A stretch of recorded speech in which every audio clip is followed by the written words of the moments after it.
Kabar terbaru dari Eropa Timur kembali memicu kekhawatiran global. Perdana Menteri Hongaria, Viktor Orban, memperingatkan bahwa perang Ukraina bisa berlangsung lebih lama dan lebih brutal. Justru karena perpecahan di antara Amerika Serikat dan Uni Eropa. Apa maksud Orban? Kenapa dia menyebut NATO sudah terpecah? Dan bagaimana dampaknya bagi masa depan Eropa dan dunia? Yuk kita bahas secara mendalam. Orban menyebut aktivitas militer baru-baru ini justru menunjukkan eskalasi, bukan tanda menuju perdamaian. Padahal Rusia dan Ukraina sudah 2 kali menggelar perundingan langsung, yang bahkan menghasilkan pertukaran tahanan dalam jumlah besar. Namun setelah itu, Ukraina meluncurkan serangan drone yang intensif. Rusia menuduh serangan ini bertujuan menghancurkan proses damai dan membalas dengan serangan ke infrastruktur militer Ukraina. Menurut Orban, perkembangan ini mengindikasikan bahwa perang belum akan berakhir, bahkan bisa makin ganas. Orban membuat pernyataan tajam. Kita harus menghadapi kenyataan bahwa persatuan transatlantik telah terpecah. Menurutnya, Presiden Donald Trump dari AS mendorong solusi damai, sementara sejumlah negara Uni Eropa justru ingin konflik ini terus berlanjut. Orban menuduh adanya pendukung perang dalam Uni Eropa, khususnya di kalangan birokrat Brasil, yang terus mendesak bantuan senjata dan dana besar-besaran ke Kiev. Sejak awal perang, Hongaria konsisten menolak pendekatan militeristik. Orban berulang kali mengkritik Uni Eropa atas kebijakan pro-Kiev dan menolak pengiriman senjata ke Ukraina.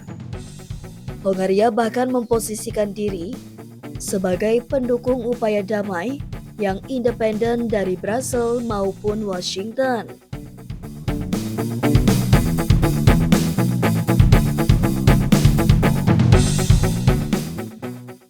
Pernyataan paling kontroversial dari Orban adalah soal siapa sebenarnya yang bisa menyelesaikan konflik.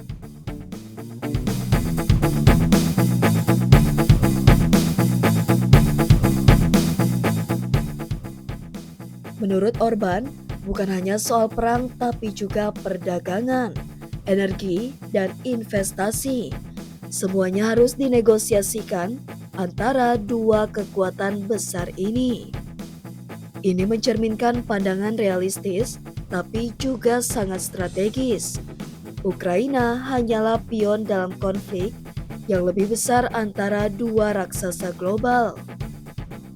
Meski sudah ada nota kesepahaman antara Moskow dan Kiev, isi tuntutan mereka masih jauh berbeda. Masing-masing pihak kini meninjau usulan satu sama lain, namun belum ada tanda-tanda kompromi nyata. Di lapangan, pertempuran terus berlangsung dan serangan udara kian masif. 1. Eropa semakin terbelah antara kubu pro-perdamaian dan pro-konflik. 2. NATO terguncang karena ada anggota seperti Hongaria yang menentang kebijakan utama aliansi. 3. Jika konflik makin panjang, maka ekonomi global kembali terancam. Krisis energi bisa muncul lagi di Eropa. Ketegangan AS Rusia makin berbahaya. PM Hongaria Viktor Orban memberi peringatan serius. Perang Ukraina bisa lebih panjang dan lebih brutal. Ia menyoroti perpecahan dalam NATO dan antara AS Uni Eropa sebagai faktor utama. Menurutnya, hanya kesepakatan AS Rusia yang bisa membawa perdamaian sejati. Hongaria akan terus berdiri di pihak solusi damai meski harus berhadapan dengan Brasil.